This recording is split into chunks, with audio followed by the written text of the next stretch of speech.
দর্শক আপনারা দেখছেন একটা পরিবার তারা বাংলাদেশের জার্সি পরে এসেছে, তারা কিন্তু সেন্ট ভিনসেন্টের স্থানীয় এবং তারা এই বাংলাদেশের জার্সিটা পরে আজকের ম্যাচে এসেছেন বাংলাদেশ দলকে সাপোর্ট দিতে। নিশ্চিতভাবেই লোকালদের কিন্তু একটা বড় সাপোর্ট পাচ্ছে বাংলাদেশ দল, যার কারণ বাংলাদেশ এর আগেও এখানে অনেক ম্যাচ খেলতে এসেছে। তাদের সঙ্গে একটু কথা বলতে চাইবো। You live in Saint Vincent, where did you get that jersey?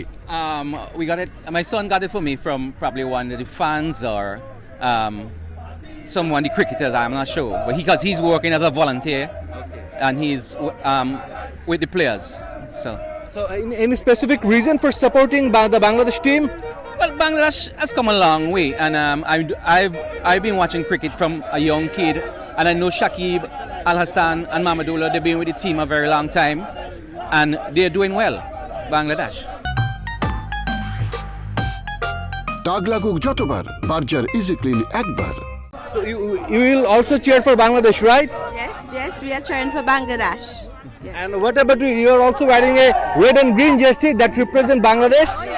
Yes, please. So do you think Bangladesh will win today? I hope so. I'm rooting for them. So yeah. Thank you so much. আমরা একজন Saint ভিনসেন্টে থাকে স্থানীয় পরিবারের সঙ্গে কথা বললাম। তারা বাংলাদেশ দলকে সাপোর্ট করবে এবং বাংলাদেশের জন্য গলা ফাটাবে আজকের মাঠে গ্যালারিতে।